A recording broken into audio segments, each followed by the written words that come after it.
Lives of the Most Eminent Painters, Sculptors, and Architects by Giorgio Vasari. Life of Fra Giovanni Agnolo Montorsoli, Sculptor. To one Michel d'Agnolo of Poggibonzi, in the village of Montorsoli, which is 3 miles distant from Florence on the road to Bologna, where he had a good farm of some size, there was born a male child, to whom he gave the name of his father, Agnolo. That child, growing up, and having an inclination for design, as could be readily seen, was placed by his father, according to the advice of friends, to learn stone cutting under some masters who worked at the quarries of Fiesole, almost opposite to Montorsoli. Agnolo, continuing to ply the chisel with those masters, in company with Francesco del Tadda, who was then a lad, and with others, not many months had passed before he knew very well how to handle the tools and to execute many kinds of work in that profession. Having then contracted a friendship by means of Francesco del Tadda with Maestro Andrea, a sculptor of Fiesole, the genius of the child so pleased that master that he conceived an affection for him, and began to teach him. And thus he kept him in his workshop for 3 years. After which time, his father Michel being dead, Agnolo went off in company with other young stone cutters to Rome, where, having been set to work on the building of San Pietro, he carved some of those rosettes that are in the great cornices which encircle the interior of that temple, with much profit to himself and a good salary. Having then departed from Rome, I know not why, he placed himself in Perugia with a master stone cutter, who at the end of a year left him in charge of all his works. But, recognizing that to stay at Perugia was not the life for him, and that he was not learning, he went off, when the opportunity to depart presented itself, to work on the tomb of Messer Raffaello Maffei, called Il Volterrano, at Volterra. And in that work, which was being made in marble, he carved some things which showed that his genius was destined some day to achieve a good result. Which labor finished, hearing that Michelangelo Buonarroti was setting to work at that time on the buildings of the sacristy and library of San Lorenzo, the best carvers and stone cutters that could be found, he went off to Florence, where, having been likewise set to work, among the first things that he did were some ornaments from which Michelangelo recognized that he was a young man of most beautiful and resolute genius, and that, moreover, he could do more in one day by himself alone than the oldest and best practised masters could do in 2. Wherefore he caused to be given to him, boy as he was, the same salary as the older men were drawing.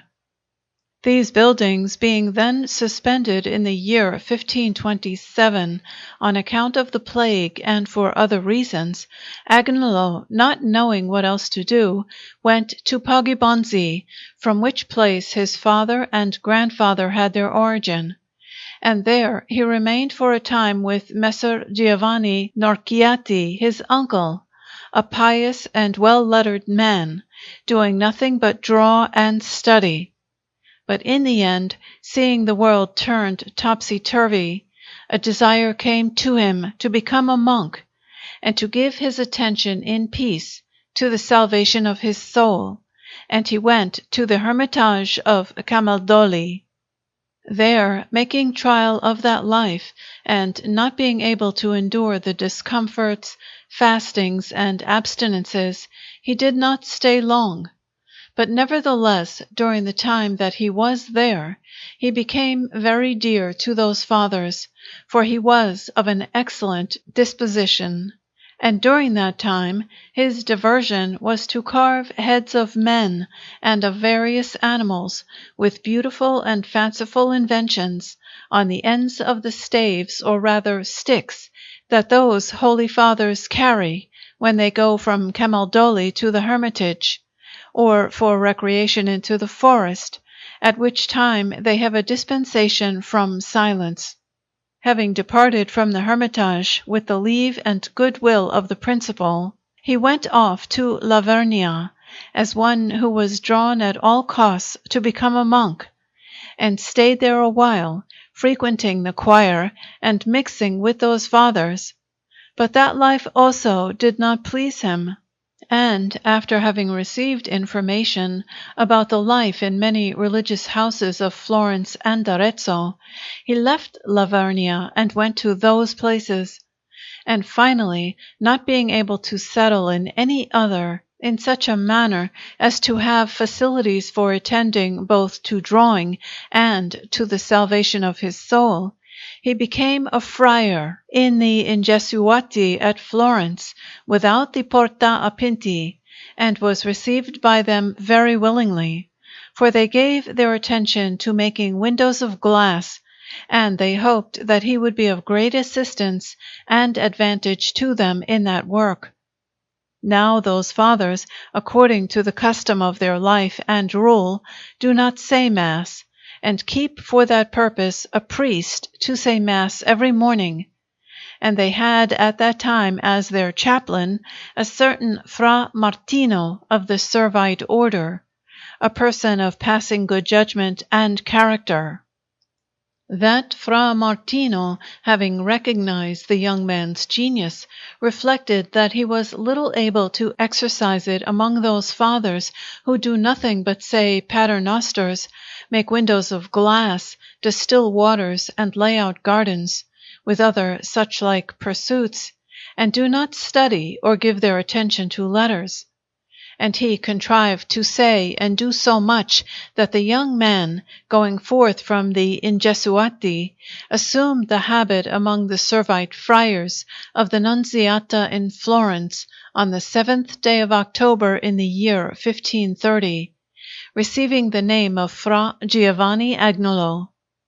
In the next year 1531, having learned in the meanwhile the ceremonies and offices of that order, and studied the works of Andrea del Sarto that are in that place, he made what they call his profession, and in the year following, to the full satisfaction of those fathers and the contentment of his relatives, he chanted his first Mass with much pomp and honor. Then the images in wax of Leo, Clement, and others of that most noble family, which had been placed there as votive offerings, having been destroyed during the expulsion of the Medici by some young men who were rather mad than valorous, the friars determined that these should be made again, and Fra Giovanni Agnolo, with the help of some of those men who gave their attention to the work of fashioning such images, restored some that were old and consumed by time,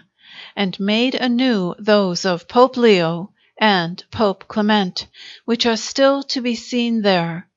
and a short time afterwards those of the King of Bosnia and of the old Lord of Piombino. And in these works Fra Giovanni Agnolo made no little proficience.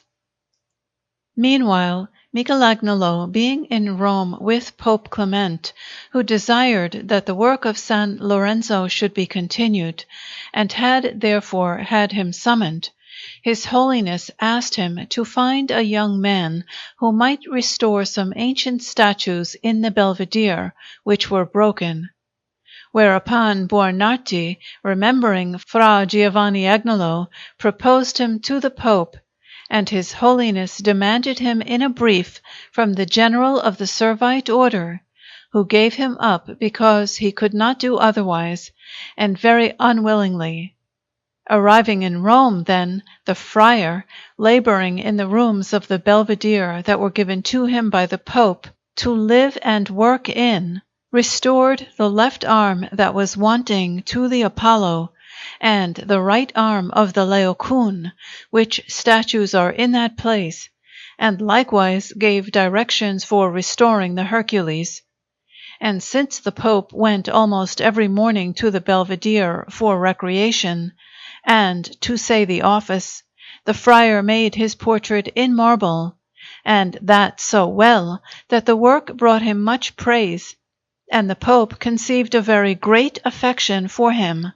particularly because he saw him to be very studious of the matters of art, and heard that he used to draw all night in order to have new things every morning to show to the Pope,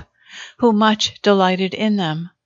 During that time, a canonicate having fallen vacant at San Lorenzo, a church in Florence built and endowed by the house of Medici, Fra Giovanni Agnolo, who by that time had laid aside the friar's habit, obtained it for Messer Giovanni Norchiati, his uncle, who was chaplain in the above-named church. Finally, Pope Clement, having determined that Buonarroti should return to Florence to finish the works of the sacristy and library of San Lorenzo, gave him orders, since many statues were wanting there, as will be told in the life of Michelangelo himself,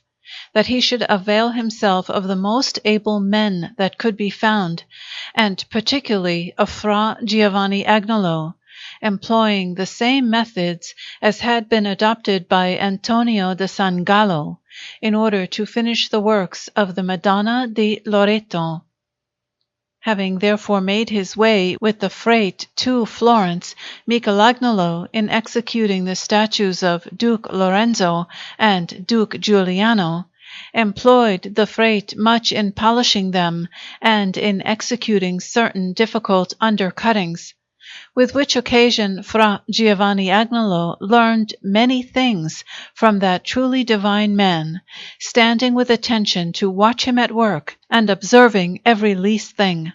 Now, among other statues that were wanting to the completion of that work, there were lacking a San Cosimo and a San Damiano, that were to be one on either side of the Madonna,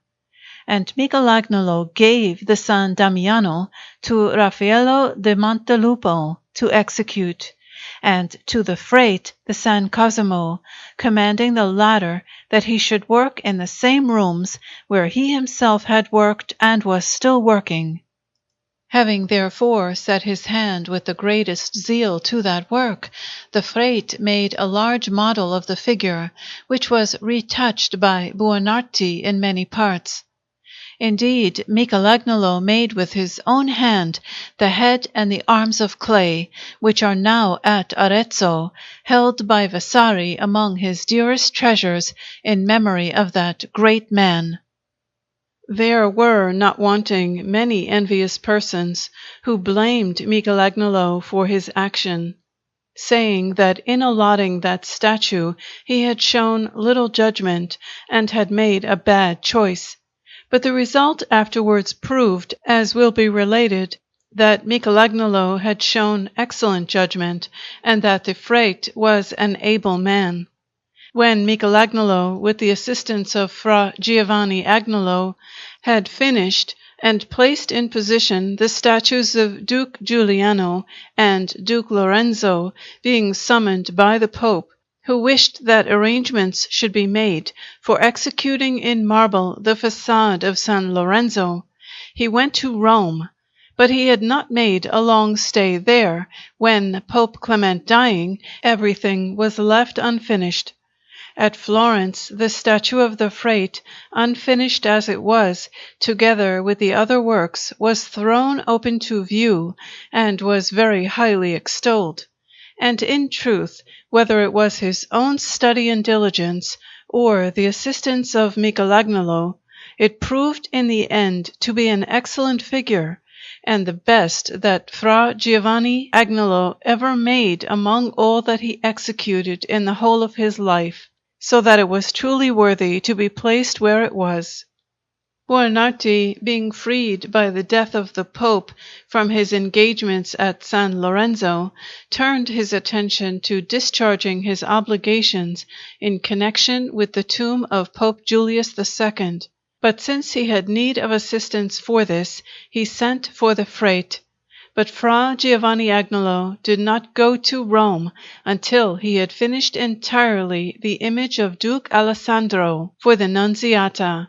which he executed in a manner different from the others, and very beautiful, in the form in which that lord may still be seen, clad in armour and kneeling on a Burgundian helmet, and with one hand to his breast, in the act of recommending himself to the Madonna there.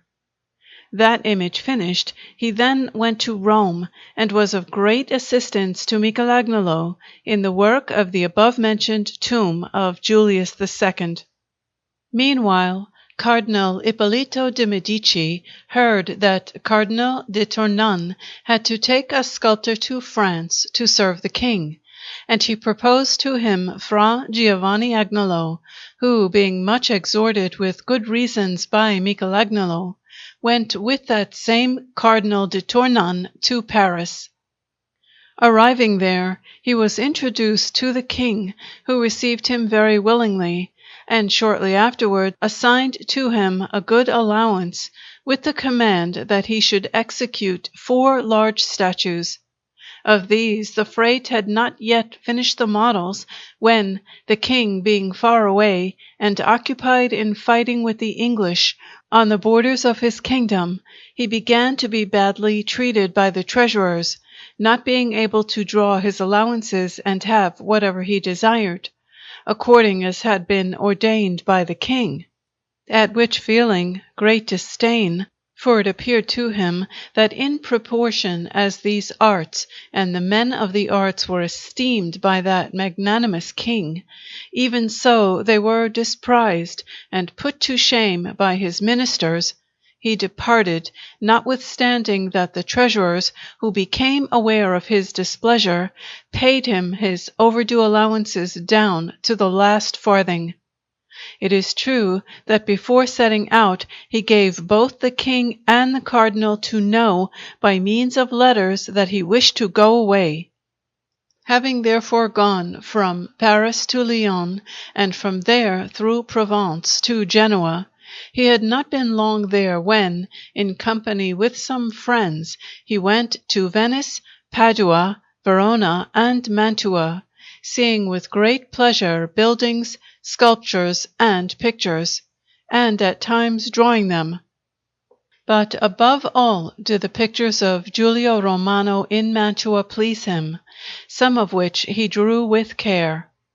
Then, having heard at Ferrara and Bologna that his fellow friars of the Servite Order were holding a general chapter at Boudrion, he went there in order to see again many who were his friends, and in particular the Florentine Maestro Zaccaria, whom he loved most dearly. At his entreaty, Fra Giovanni Agnolo made in a day and a night 2 figures in clay of the size of life, a Faith and a Charity, which, made in the semblance of white marble, served to adorn a temporary fountain, contrived by him with a great vessel of copper, which continued to spout water during the whole day when the chapter was held, to his great credit and honour. Having returned with the above-named Maestro Zaccaria from Boudrion to Florence, he made in his own Servite convent, likewise of clay, and placed in 2 niches of the chapter house 2 figures larger than life, Moses and St. Paul, which brought him much praise. Being then sent to Arezzo by Maestro Dionisio, the general of the Servites at that time, who was afterwards made a cardinal by Pope Paul III, and who felt himself much indebted to Angelo, the general at Arezzo, who had brought him up and taught him the appreciation of letters, Fra Giovanni Agnolo executed for that general of Arezzo a beautiful tomb of grey sandstone in San Piero in that city, with many carvings and some statues, and upon a sarcophagus the above-named General Angelo taken from life, and two nude little boys in the round, who are weeping and extinguishing the torches of human life, with other ornaments, which render that work very beautiful. It was not yet completely finished when, being summoned to Florence by the proveditors for the festive preparations that Duke Alessandro was then causing to be made for the visit to that city of the Emperor Charles V, who was returning victorious from Tunis, the Frate was forced to depart. Having arrived in Florence, he made on the Ponte a San Trinita, upon a great base, a figure of 8 braccia, representing the river Arno lying down, which from its attitude appeared to be rejoicing with the Rhine, the Danube, the Bagradus, and the Ebro, statues executed by others over the coming of his Majesty, which Arno was a very good and beautiful figure. On the Canto de Carnesecchi, the same master made a figure 12 braccia high of Jason, leader of the Argonauts. But this, being of immoderate size, and the time short, did not prove to have the perfection of the first, nor indeed did the figure of august gladness that he made on the Canto alla Cuculia. But everyone remembering the shortness of the time in which he executed those works, they won much honor and fame for him, both from the craftsmen and from all others. Having then finished the work at Arezzo, and hearing that Girolamo Genga had a work to execute in marble at Urbino, the Frate went to seek him out, but not having come to any agreement, he took the road to Rome, and after staying there but a short time, went on to Naples, in the hope that he might have to make the tomb of Jacopo Sanazzaro, a gentleman of Naples, and a truly distinguished and most rare poet. Sanazzaro had built at Margoglino a very pleasant place, with a most beautiful view at the end of the Chiaia, on the shore, a magnificent and most commodious habitation, which he enjoyed during his lifetime. And coming to his death, he left that place, which has the form of a convent with a beautiful little church, to the order of Servite friars, enjoining on Signor Cesare Mormerio and the Lord Count d'Alif, the executors of his will, that they should erect his tomb in that church, built by himself, which was to be administered by the above-named friars. When the making of it came to be discussed, Fra Giovanni Agnolo was proposed by the friars to the above-named executors, and to him, after he had gone to Naples, as has been related, that tomb was allotted, for his models had been judged to be no little better than the many others that had been made by various sculptors, the price being 1,000 crowns. Of which, having received a good portion, he sent to quarry the marbles Francesco del Tada of Fiesole, an excellent carver, whom he had commissioned to execute all the squared work and carving that had to be done in that undertaking, in order to finish it more quickly. While the Frate was preparing himself to make that tomb, the Turkish army, having entered Puglia, and the people of Naples being in no little alarm on that account, orders were given that the city should be fortified, and for that purpose there were appointed 4 men of importance and of the best judgment. These men, wishing to make use of competent architects, turned their thoughts to the Frate. But he, having heard some rumor of this, and not considering that it was right for a man of religion, such as he was, to occupy himself with affairs of war, gave the executors to understand that he would do the work either in Carrara or in Florence, and that at the appointed time it would be finished and erected in its place. Having then made his way from Naples to Florence, he straightway received a command from the Signora Donna Maria, the mother of Duke Cosimo, that he should finish the San Cosimo that he had previously begun under the direction of Buonarroti, for the tomb of the elder Lorenzo de' Medici the Magnificent. Whereupon he set his hand to it and finished it, and that done, since the Duke had already caused to be constructed a great part of the conduits for the great fountain of his villa at Castello, and that fountain was to have at the top, as a crowning ornament, a Hercules in the act of crushing Antaeus, from whose mouth there was to issue in place of breath a jet of water rising to some height. The Frate was commissioned to make for this a model of considerable size, which, pleasing his Excellency, it was ordained that he should execute it, and should go to Carrara to quarry the marble. To Carrara the Frate went very willingly, hoping with that opportunity to carry forward the above-mentioned tomb of Sannazaro, and in particular a scene with figures in half-relief. While Fra Giovanni Agnolo was there, then, Cardinal Doria wrote from Genoa to Cardinal Cibo, who happened to be at Carrara, saying that, since Bandinelli had not finished the statue of Prince Doria, and would now never finish it, he should contrive to obtain for him some able man, a sculptor, who might do it, for the reason that he had the charge of pressing on that work. Which letter having been received by Cibo, who had long had knowledge of the Frate, he did his utmost to send him to Genoa, but he steadfastly declared that he could not and would not serve his most reverend Highness until he had fulfilled the promise and obligation by which he was bound to Duke Cosimo. While these matters were being discussed, he had carried the tomb of Sannazaro well forward, and had blocked out the marble for the Hercules, and he then went with the latter to Florence. There he brought it with much promptitude and study to such a condition that it would have been but little toil for him to finish it completely, if he had continued to work at it. But a rumor having arisen that the marble was not proving to be by any means as perfect a work as the model, and that the Frate was likely to find difficulty in fitting together the legs of the Hercules, which did not correspond with the torso,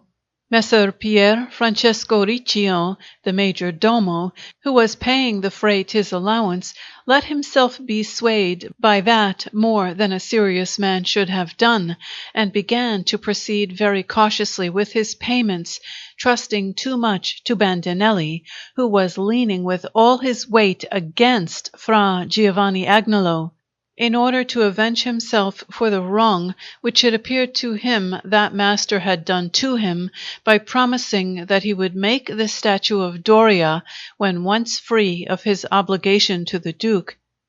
It was also thought that the favor of Tribolo, who was executing the ornaments of Castello, was no advantage to the Frate. However that may have been, perceiving himself to be badly treated by Riccio, and being a proud and choleric man, he went off to Genoa. There he received from Cardinal Doria and from the Prince the commission for the statue of that Prince, which was to be placed on the Piazza Doria, to which having set his hand, yet without altogether neglecting the tomb of Sannazaro, while Tada was executing the squared work and the carvings at Carrara, he finished it to the great satisfaction of the Prince and the people of Genoa. But although that statue had been made to be placed on the Piazza Doria, nevertheless, the Genoese made so much ado that, to the despair of the Frate, it was placed on the Piazza della Signoria, notwithstanding that he said that he had fashioned it to stand by itself on a pedestal, and that therefore it could not look well or have its proper effect against a wall. And, to tell the truth, nothing worse can be done than to set up a work made for one place in some other place, seeing that the craftsman accommodates himself in the process of his labor with regard to the lights and viewpoints, to the position in which his work, whether sculpture or painting, is to be placed. After this, the Genoese, seeing the scenes and figures made for the tomb of Sannazaro, and much liking them, desired that the Frate should execute a St. John the Evangelist for their cathedral church, which, when finished, pleased them so much that it filled them with stupefaction. Finally, Fra Giovanni Agnolo departed from Genoa and went to Naples, where he set up in the place already mentioned the tomb of Sannazaro, which is composed in this fashion. At the lower corners are 2 pedestals, on each of which are carved the arms of Sannazaro, and between them is a slab of 1 braccio and a half, on which is carved the epitaph that Jacopo wrote for himself, supported by 2 little boys. Next, on each of the said pedestals is a seated statue of marble in the round, 4 braccia in height, these being Minerva and Apollo. And between them, set off by 2 ornamental consoles that are at the sides, is a scene 2 braccia and a half square, in which are carved in low relief fauns, satyrs, nymphs, and other figures that are playing and singing, after the manner which that most excellent man has described in the pastoral verses of his most learned Arcadia. Above this scene is placed a sarcophagus of a very beautiful shape in the round, all carved and very ornate, in which are the remains of that poet. And upon it, on a base in the center, is his head taken from life, with these words at the foot, Actius Sinceras, accompanied by 2 boys with wings in the manner of loves, who have some books about them. And in 2 niches that are at the sides, in the other 2 walls of the chapel, there are on 2 bases 2 upright figures of marble in the round, each of 3 braccia or little more, these being St. James the Apostle and San Nazaro. When this work had been built up in the manner that has been described, the above-mentioned lords, the executors, were completely satisfied with it, and all Naples likewise. The Frate, then remembering that he had promised Prince Doria that he would return to Genoa to make his tomb for him in San Matteo, and to adorn the whole church, he departed straightway from Naples and set out for Genoa. Having arrived there, he made the models of the work that he was to execute for that lord, which pleased him vastly. And then he set his hand to it, with a good allowance of money, and a good number of masters. And thus, dwelling in Genoa, the Frate made many friendships with noblemen and men of distinction, and in particular with some physicians, who were of much assistance to him, for, helping one another, they made anatomical studies of many human bodies, and gave their attention to architecture and perspective. And so Fra Giovanni Agnolo attained to the greatest excellence. Besides this, the prince, going very often to the place where he was working, and much liking his discourse, conceived a very great affection for him. At that time also of 2 nephews that he had left in charge of Maestro Zaccaria, one, called Agnolo, was sent to him, a young man of beautiful genius and exemplary character. And shortly afterwards there was sent to him by the same Zaccaria another young man called Martino, the son of one Bartolomeo, a tailor. Of both these young men, teaching them as if they were his sons, the Frate availed himself in the work that he had in hand. And when he had finally come to the end of it, he built up the chapel, the tomb, and the other ornaments that he had made for that church, which forms a cross at the head of the central nave, and 3 crosses down along the length of the nave, and has the high altar standing isolated at the head and in the center. The chapel, then, is supported at the corners by 4 large pilasters, which likewise uphold the great cornice that runs right round, over which curve 4 semicircular arches that lie in line with the pilasters. Of these arches, 3 are adorned in their central space with windows of no great size, and over the arches curves a round cornice that forms 4 angles between one arch and another at the corners, while above it rises a vaulting in the form of a basin. After the frate, then, had made many ornaments of marble about the altar on all 4 sides, he placed upon the altar a very rich and beautiful vase of marble for the most holy sacrament, between 2 angels of the size of life, likewise of marble. Next, around the whole runs a pattern of different kinds of stone, let into the marble with a beautiful and well-varied arrangement of variegated marbles and rare stones, such as serpentines, porphyries, and jaspers. And in the principal wall at the head of the chapel, he made another pattern from the level of the floor to the height of the altar, with similar kinds of variegated marble and stone, which forms a base to 4 pilasters of marble that enclose 3 spaces. In the central space, which is larger than the others, there is in a tomb the body of I know not what saint, and in those at the sides are 2 statues of marble representing 2 evangelists. Above that range of pilasters is a cornice, and above the cornice 4 other smaller pilasters, and these support another cornice, which is divided into compartments to hold 3 little tablets that correspond to the spaces below. In the central compartment, which rests upon the great cornice, is a Christ of marble rising from the dead in full relief and larger than life. On the walls at the sides, the same order of columns is repeated, and above that tomb in the central space is a Madonna in half relief with the dead Christ, which Madonna is between King David and St. John the Baptist, and on the other side are St. Andrew and Jeremiah the prophet. The lunettes of the arches above the great cornice, wherein are 2 windows, are in stucco work, with 2 children that appear to be adorning the windows. In the angles below the tribune are 4 sibyls, likewise of stucco, even as the whole vaulting is also wrought in grotesques of various manners.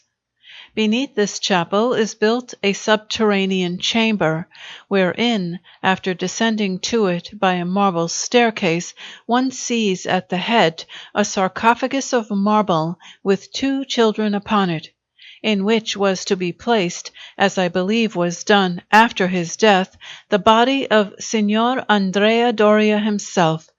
and on an altar opposite to the sarcophagus, within a most beautiful vase of bronze, which was made and polished divinely well by him who cast it, whoever he may have been, is a piece of the wood of that most holy cross upon which our blessed Jesus Christ was crucified, which wood was presented to Prince Doria by the Duke of Savoy. The walls of that tomb are all encrusted with marble, and the vaulting wrought in stucco and gold, with many stories of the noble deeds of Doria, and the pavement is all divided into compartments with different kinds of variegated stone to correspond with the vaulting. Next, on the walls of the cross of the nave at the head are 2 tombs of marble with 2 tablets in half relief. In one is buried Count Filippino Doria, and in the other Signor Giannettino of the same family. Against the pilasters at the beginning of the central nave are two very beautiful pulpits of marble, and at the sides of the aisles there are distributed along the walls in a fine order of architecture some chapels with columns and many other ornaments, which make that church a truly rich and magnificent edifice. The church finished, the same Prince Doria ordained that work should be begun on his palace, and that new additions of buildings should be made to it, with very beautiful gardens. These were executed under the direction of the Frate, who, having at the last constructed a fish pond in front of that palace, made a sea monster of marble in full relief, which pours water in great abundance into that fish pond. And after the likeness of that monster, he made for those lords another, which was sent into Spain to Granvella. He also executed a great Neptune in stucco, which was placed on a pedestal in the garden of the prince. And he made in marble two portraits of the same prince and two of Charles V, which were taken by Covos to Spain. Much the friends of the Frate, while he was living in Genoa, were Messer Cipriano Pallavicino, who, being a man of great judgment in the matter of our arts, has always associated readily with the most excellent craftsmen, and has shown them every favor, the Lord Abbot Negro, Messer Giovanni da Montepulciano, the Lord Prior of San Matteo, and, in a word, all the first lords and gentlemen of that city, in which he acquired both fame and riches. Having finished the works described above, Fra Giovanni Agnolo departed from Genoa, and went to Rome to visit Buonarroti, whom he had not seen for many years past, and to try if he could by some means pick up again the thread of his connection with the Duke of Florence, and return to complete the Hercules that he had left unfinished. But after arriving in Rome, where he bought himself the title of Chevalier of San Pietro, he heard by letters received from Florence that Bandinelli, pretending to be in want of marble, and giving out that the above-named Hercules was a piece of marble spoilt, had broken it up, with the leave of Riccio the major domo, and had used it to make cornices for the tomb of Signor Giovanni, on which he was then at work. And at this he felt such disdain that for the time being he would not on any account return to visit Florence, since it appeared to him that the presumption, arrogance, and insolence of that man were too easily endured. While the Frate was thus passing his time in Rome, the people of Messina, having determined to erect on the piazza of their Duomo a fountain with a very great enrichment of statues, had sent men to Rome to seek out some excellent sculptor. These men had secured Raffaello da Montelupo, but he fell ill at the very moment when he was about to depart with them for Messina, so that they made another choice and took the Frate, who had sought with all insistence and even with some interest to obtain that work. Having therefore apprenticed as a carpenter in Rome his nephew Agnolo, who had proved to be less gifted than he had expected, he set out with Martino, and they arrived in Messina in the month of September 1547. There, having been provided with rooms, he set his hand to making the conduit for the waters, which come from a distance, and to having marble sent from Carrara, and with great promptitude, assisted by many stone cutters and carvers, he finished that fountain, which is made in the following manner. The fountain, I say, has 8 sides, namely 4 large, the principal sides, and 4 smaller. The principal sides are divided, and 2 of these, projecting outwards, form an angle in the middle, and 2 receding inwards join a straight face that belongs to the 4 smaller sides, so that in all there are 8. The 4 angular sides, which jut outwards, make a projection, give space for the 4 straight sides, which recede inwards. And in each enclosed space is a basin of some size, which receives water in great abundance from one of 4 river gods of marble, that are placed on the edge of the basin of the whole fountain, so as to command all the 8 sides already described. The fountain stands on a base of 4 steps, which form 12 sides, 8 longer sides which contain the angles, and 4 smaller sides where the basins are under the 4 river gods.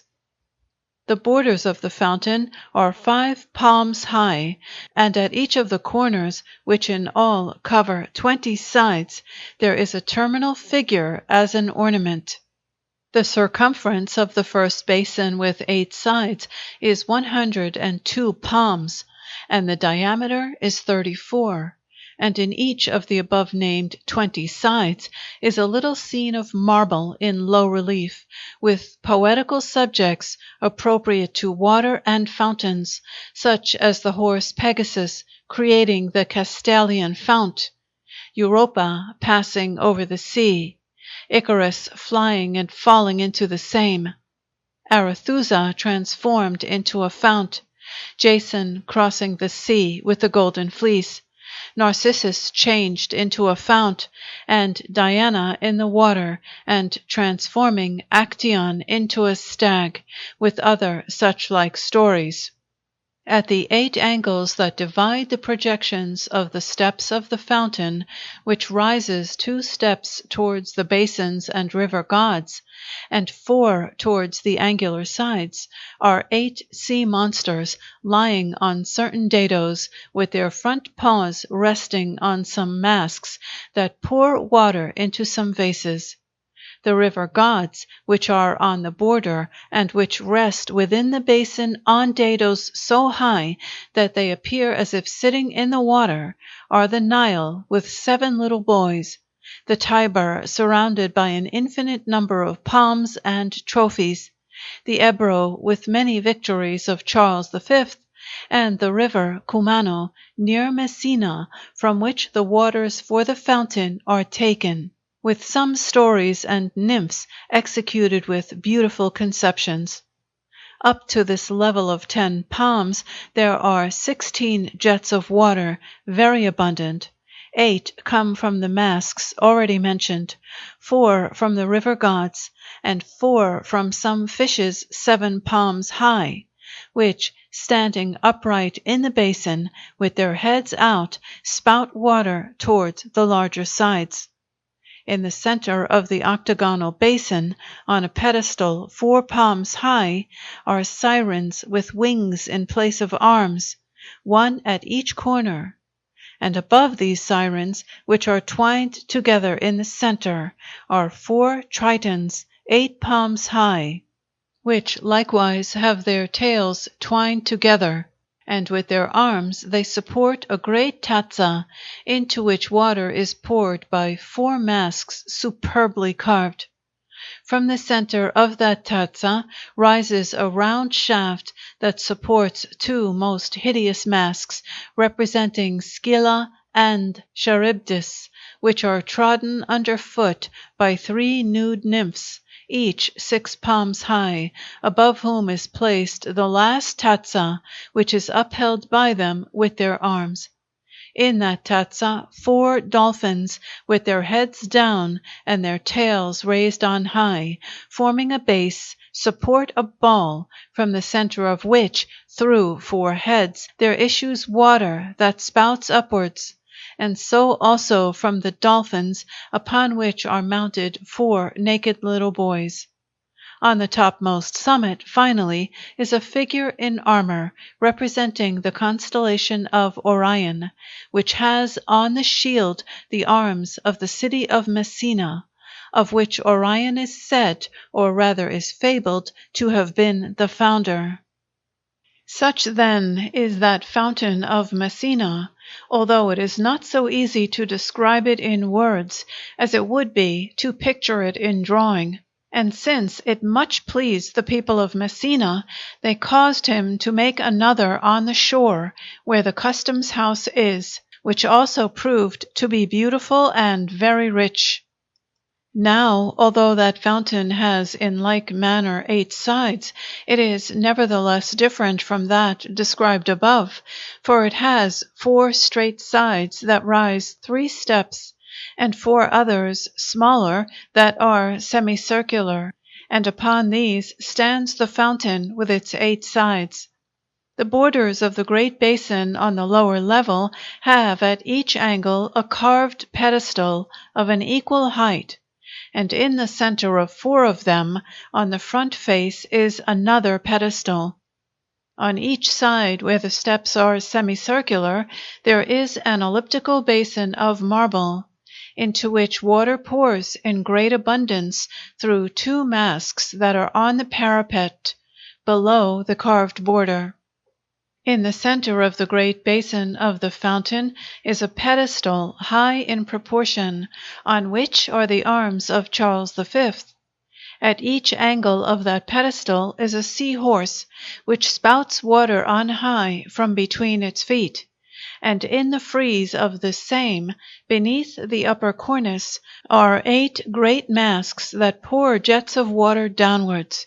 And on the summit is a Neptune of 5 brachia, who holds the trident in his hand and has the right leg planted beside a dolphin. At the sides also, upon 2 other pedestals, are Scylla and Charybdis in the forms of 2 monsters, fashioned very well, with heads of dogs and furies about them. That work likewise, when finished, much pleased the people of Messina, who, having found a man to their liking, made a beginning, when the fountains were completed, with the façade of the Duomo, and carried it to some extent forward. And then they ordained that 12 chapels in the Corinthian order should be made in that Duomo, 6 on either side, with the 12 apostles in marble, each of 5 brachia. Of these chapels, only 4 were finished by the Frate, who also made with his own hand a Saint Peter and a Saint Paul, which were 2 large and very good figures.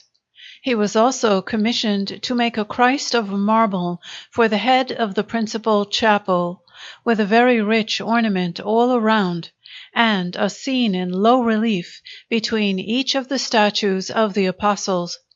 But at that time he did nothing more. On the piazza of the same Duomo he directed the building of the Temple of San Lorenzo in a beautiful manner of architecture, which won him much praise. And on the shore there was built under his direction the Beacon Tower. And while these works were being carried forward, he caused a chapel to be erected for the Captain Cicala in San Domenico, for which he made a Madonna of marble as large as life, and for the chapel of Signor Agnolo Borsa in the cloister of the same church, he executed a scene of marble in low relief, which was held to be beautiful, and was wrought with much diligence. He also caused water to be conducted by way of the wall of Sant'Agnolo for a fountain, and made for it with his own hand a large buoy of marble, which pours water into a vase that is very ornate and beautifully contrived, which was held to be a lovely work. At the wall of the Virgin he made another fountain, with a Virgin by his own hand, which pours water into a basin. And for that which is erected at the palace of Signor Don Filippo La Rocca, he made a buoy larger than life, of a kind of stone that is used at Messina, which buoy, surrounded by certain monsters and other products of the sea, pours water into a vase. And he made a statue in marble of 4 brachia, a very beautiful figure of Saint Catherine the Martyr, which was sent to Taormina, a place 24 miles distant from Messina.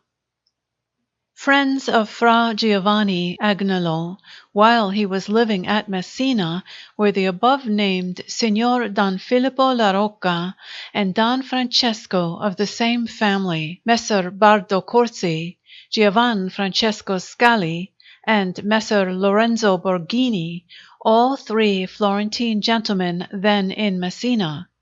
Serafino da Fermo, and the Grand Master of Rhodes, which last many times sought to draw him to Malta and to make him a knight. But he answered that he did not wish to confine himself in that island, besides which, feeling that he was doing ill not to be wearing the habit of his order, he thought at times of going back to it. And in truth, I know that even if he had not been in a manner forced to do it, he was determined to resume the habit, and to go back to live like a good churchman. When, therefore, in the time of Pope Paul IV, in the year 1557, all the apostates, or rather friars, who had thrown off the habit, were constrained to return to their orders, under threat of the severest penalties, Fra Giovanni Agnolo abandoned the works that he had in hand, leaving his disciple Martino in his place, and went in the month of May from Messina to Naples, intending to return to his Servite monastery in Florence. But before doing any other thing, wishing to devote himself entirely to God, he set about thinking how he might dispose of his great gains most suitably. And so, after having given in marriage certain nieces who were poor girls, and others from his native country and from Montorsoli, he ordained that 1,000 crowns should be given to his nephew Agnolo, of whom mention has been already made, in Rome, and that a knighthood of the Lily should be bought for him. To each of 2 hospitals in Naples he gave a good sum of money in alms. To his own Servite convent he left 1,000 crowns to buy a farm, and also that at Montorsoli, which had belonged to his forefathers, on the condition that 25 crowns should be paid to each of 2 nephews of his own, friars of the same order, every year during their lifetime, together with other charges that will be mentioned later. All these matters being arranged, he showed himself in Rome and resumed the habit, with much joy to himself and to his fellow friars, and particularly to Maestro Zaccaria.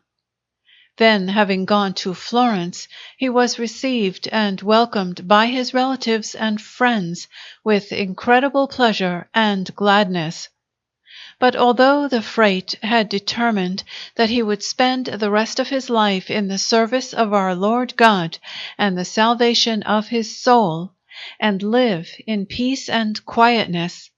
enjoying a knighthood that he had reserved for himself, he did not succeed in this so easily. For he was summoned to Bologna with great insistence by Maestro Giulio Bovio, the uncle of Vascone Bovio, to the end that he might make the high altar in the church of the Servites, which was to be all of marble and isolated,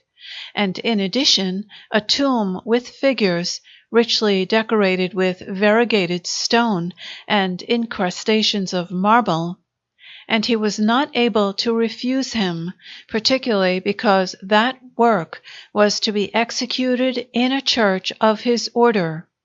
Having therefore gone to Bologna, he set his hand to the work, and executed it in 28 months, making that altar which shuts off the choir of the friars from one pilaster to the other, all of marble both within and without, with a nude Christ of 2 braccia and a half in the center, and with some other statues at the sides. That work is truly beautiful in architecture, well designed and distributed, and so well put together that nothing better could be done. The pavement also, wherein there is the tomb of Bovio on the level of the ground, is wrought in a beautifully ordered pattern. Certain candelabra of marble, with some little figures and scenes, are passing well contrived, and every part is rich in carving. But the figures, besides that they are small, on account of the difficulty that is found in conveying large pieces of marble to Bologna, are not equal to the architecture, nor much worthy to be praised.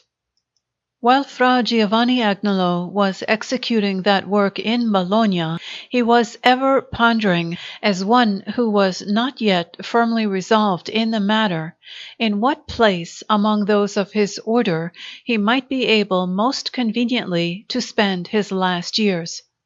When Maestro Zaccaria, his very dear friend, who was then prior of the Nunziata in Florence, desiring to attract him to that place and to settle him there, spoke of him to Duke Cosimo, recalling to his memory the excellence of the Frate, and praying that he should deign to make use of him.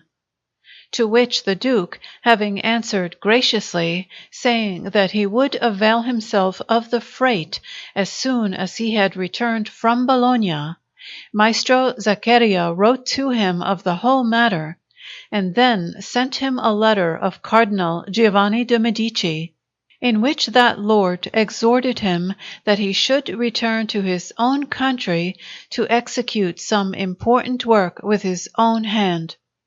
Having received these letters, the Frate, remembering that Messer Pier Francesco Riccio, after having been mad many years, had died, and that Bandinelli also had left the world, which men had seemed to be little his friends, wrote back that he would not fail to return as soon as he might be able, in order to serve his most illustrious Excellency, and to execute under his protection not profane things, but some sacred work, since he had a mind wholly turned to the service of God and of his saints. Finally, then, having returned to Florence in the year 1561, he went off with Maestro Zaccaria to Pisa, where the Lord Duke and the Cardinal were, to do reverence to their most illustrious lordships. And after he had been received with much kindness and favour by those lords, and informed by the Duke that after his return to Florence he would be given a work of importance to execute, he went back. Then, having obtained leave from his fellow friars of the Nunziata, by means of Maestro Zaccaria, he erected in the centre of the chapter house of that convent, where many years before he had made the Moses and St. Paul of stucco, as has been related above, a very beautiful tomb for himself and for all such men of the arts of design, painters, sculptors, and architects, as had not a place of their own in which to be buried, intending to arrange by a contract, as he did, that those friars, in return for the property that he was to leave to them, should be obliged to say Mass on some feast days and ordinary days in that chapter house, and that every year, on the day of the Most Holy Trinity, a solemn festival should be held there, and on the following day an office of the dead for the souls of those buried in that place. This design having then been imparted by Fra Giovanni Agnolo and Maestro Zaccaria to Giorgio Vasari, who was very much their friend, they discoursed together on the affairs of the Company of Design, which had been created in the time of Giotto, and had a home in Santa Maria Nuova in Florence, which it had possessed from that time down to our own, as may still be seen at the present day, from a record at the high altar of that hospital. and they thought with this occasion to revive it and set it up again. For that company had been removed from the above-mentioned high altar, as has been related in the life of Jacopo di Casentino, to a place under the vaulting of the same hospital at the corner of the Via della Pergola, and finally had been removed and driven from that place also by Don Isidoro Montaguti, the director of the hospital, so that it was almost entirely dispersed and no longer assembled. Now, after Fra Giovanni Agnolo, Maestro Zaccaria, and Giorgio had thus discoursed at some length of the condition of that company, and the Frate had spoken of it with Bronzino, Francesco da San Gallo, Amanati, Vincenzio de Rossi, Michel de Ridolfo, and many other sculptors and painters of the first rank, and had declared his mind to them, when the morning of the Most Holy Trinity came, all the most noble and excellent craftsmen of the arts of design, to the number of 48, were assembled in the above-named chapter house, where a most beautiful festival had been prepared, and where the tomb was already finished, and the altar so far advanced that there were wanting only some figures of marble that were going into it. There, after a most solemn mass had been said, a beautiful oration was made by one of those fathers in praise of Fra Giovanni Agnolo, and of the magnificent liberality that he was showing to the company, by presenting to them that chapter house, that tomb, and that chapel, in order to take possession of which, he said in conclusion, it had been already arranged that the body of Pontormo, which had been placed in a vault in the first little cloister of the Nunziata, should be laid in the new tomb before any other. When, therefore, the Mass and the oration were finished, they all went into the church, where there were on a bier the remains of that Pontormo. And then, having placed the bier on the shoulders of the younger men, with a taper for each, and also some torches, they passed around the piazza, and carried it into the chapter house, which, previously draped with cloth of gold, they found all black and covered with painted corpses and other such-like things, and thus was Pontormo laid in the new tomb. The company then dispersing, the first meeting was ordained for the next Sunday,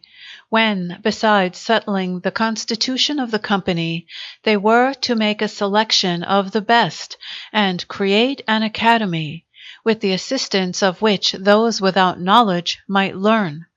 and those with knowledge, spurred by honorable and praiseworthy emulation, might proceed to make greater proficience. Giorgio, meanwhile, had spoken of these matters with the Duke, and had besought him that he should favor the study of these noble arts, even as he had favored the study of letters by reopening the University of Pisa, creating a college for scholars, and making a beginning with the Florentine Academy. And he found him as ready to assist and favor that enterprise as he could have desired. After these things, the Servite friars, having thought better over the matter, came to a resolution which they made known to the company, that they would not have their chapter house used by them save for holding festivals, offices, and burials, and would not have their convent disturbed by the company's meetings and assemblies, or in any other way. Of which Giorgio having spoken with the Duke, demanding some place from him, His Excellency said that he had thought of providing them with one wherein they might not only be able to erect a building for the company, but also have room enough to work and demonstrate their worth. And shortly afterwards he wrote through Messer Lelio Torelli to the prior and monks of the Angeli, giving them to understand that they were to accommodate the above-named company in the temple that had been begun in their monastery by Filippo Scolari, called Lo Spano. The monks obeyed, and the company was provided with certain rooms, in which they assembled many times, with the gracious leave of those fathers, who received them sometimes even in their own chapter house with much courtesy. But the Duke, having been informed afterwards that some of those monks were not altogether content that the company's building should be erected in their precincts, because the monastery would be encumbered thereby, and the above-named temple, which the craftsmen said that they wished to fill with their works, would do very well as it was, so far as they were concerned, His Excellency made it known to the men of the Academy, which had already made a beginning, and had held the festival of St. Luke in that temple, that the monks, so he understood, were not very willing to have them in their house, and that therefore he would not fail to provide them with another place. The same Lord Duke also said, like the truly magnanimous prince that he is, that he wished not only always to favor that academy, but also to be himself its chief guide and protector, and that for that reason he would appoint year by year a lieutenant who might be present in his stead at all their meetings. Acting on this promise, he chose as the first the Reverend Don Vincenzio Borghini, the director of the Hospital of the Innocenti, and for these favors and courtesies shown by the Lord Duke to his new academy, he was thanked by 10 of the oldest and most excellent of its members. But since the reformation of the company and the rules of the academy are described at great length in the statutes that were drawn up by the men elected and deputed for that purpose as reformers by the whole body, who were Fra Giovanni Agnolo, Francesco de San Gallo, Agnolo Bronzino, Giorgio Vasari, Michel de Rodolfo, and Pier Francesco de Jacopo de Sandro, in the presence of the said lieutenant, and with the approval of His Excellency, I shall say no more about it in this place. I must mention, however, that since the old seal and arms, or rather device of the company, which was a winged ox lying down, the animal of St. Luke the Evangelist, displeased many of them, it was ordained that each one should give in words his suggestion for a new one, or show it in a drawing, and then there were seen the most beautiful inventions and the most lovely and extravagant fantasies that could be imagined. But for all that, it is not yet completely determined which of them is to be accepted. Meanwhile, Martino, the disciple of the Frate, having come from Messina to Florence, died in a few days, and was buried in the above-named tomb that had been made by his master. And not long afterwards, in 1564, the good father himself, Fra Giovanni Agnolo, who had been so excellent a sculptor, was buried in the same tomb with most honorable obsequies, a very beautiful oration being delivered in his praise in the Temple of the Nunziata by the very reverend and most learned Maestro Michelangelo. Truly great is the debt that our arts for many reasons owe to Fra Giovanni Agnolo, in that he bore infinite love to them, and likewise to their craftsmen, and of what great service has been and still is that academy, which may be said to have received its origin from him in the manner that has been described, and which is now under the protection of the Lord Duke Cosimo, and assembles by his command in the new Sacrestia of San Lorenzo, where there are so many works in sculpture by Michelangelo, may be recognized from this, that not only in the obsequies of that Buonarroti, which, thanks to our craftsmen and to the assistance of the prince, were not merely magnificent, but little less than regal, and which will be described in his life. But also in many other undertakings, the same men, from emulation and from a desire not to be unworthy of their academy, have achieved marvelous things, and particularly in the nuptials of the most illustrious lord, Don Francesco de' Medici, Prince of Florence and Siena, and of her Serene Highness, Queen Joanna of Austria, which have been described fully and in due order by others, and will be described again by us at great length in a more convenient place. And since not only in this good father, but also in many others of whom we have spoken above, it has been seen, as it still continues to be, that good churchmen are useful and serviceable to the world in the arts and in the other more noble exercises no less than in letters, in public instruction, and in sacred councils, and that they have no reason to fear comparison in this respect with others.